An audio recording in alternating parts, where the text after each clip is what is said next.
What is going on, everyone? Anthony Drew Gary here, and this week on the How To Show, we're going to talk credit card hacking a little bit. This is something that I have bounced around on with different ideas over the years, and ultimately I found myself in a situation with my wife where we just threw pretty much all of our daily spend that we could on cashback cards, and we have one that gets us 2% back, and for most things that's pretty good. And then we have another one where we get rotating categories. And so this 3-month cycle or 4-month cycle, whatever it is, we get 5% back on gas stations. And so that's been good too. But, over the course of the last several years, we've been getting all of these offers in the mail because they're pre-screened, pre-sorted. The credit card companies buy and sell information. And so you get a credit card offer in the mail pretty much once a week. And so finally I started looking at those a little more carefully, and I started doing some math. And one was sent to me through American Airlines, and basically it said that there's a card that for a $99 annual fee that gets waived for the first year, if you spend $2,500 on that card in the first 3 months, we'll give you 50,000 points to American Airlines.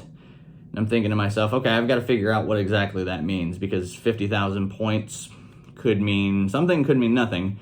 And so I went on American's website and found out that for a few months in advance, you can usually book flights, and they're in the 17 to 20,000 point range. And so what I'm looking at there, 50,000 points, that's roughly 2.5 round trip flights.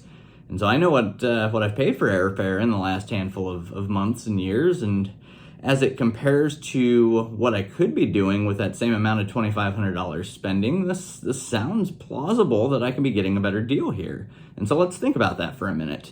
If I'm going to spend $2,500 and I'm going to get either 2, 3, or maybe 5% cash back, that's going to net me somewhere in the neighborhood of roughly $400 worth of cash back, depending on exactly how that broke out.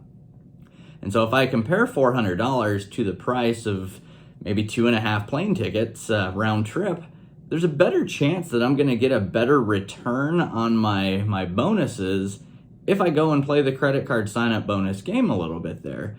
And so the catch to this is you have to be careful, and you have to be at least a little bit mindful of whether or not you're going to use that benefit in the near future, because if you get cash back, you're going to find some way to use your cash back.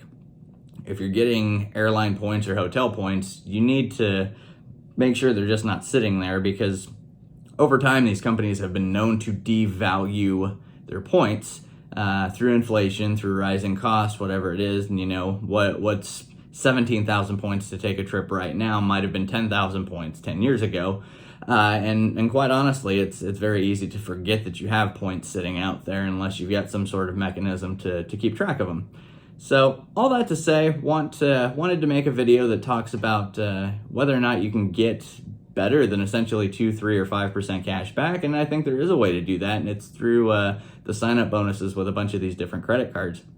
So look at those, look at the different options. Again, the one that I was referencing does have an annual fee, but honestly, if you don't find any benefit with the card after you've received your sign-up bonus, you can cancel the card.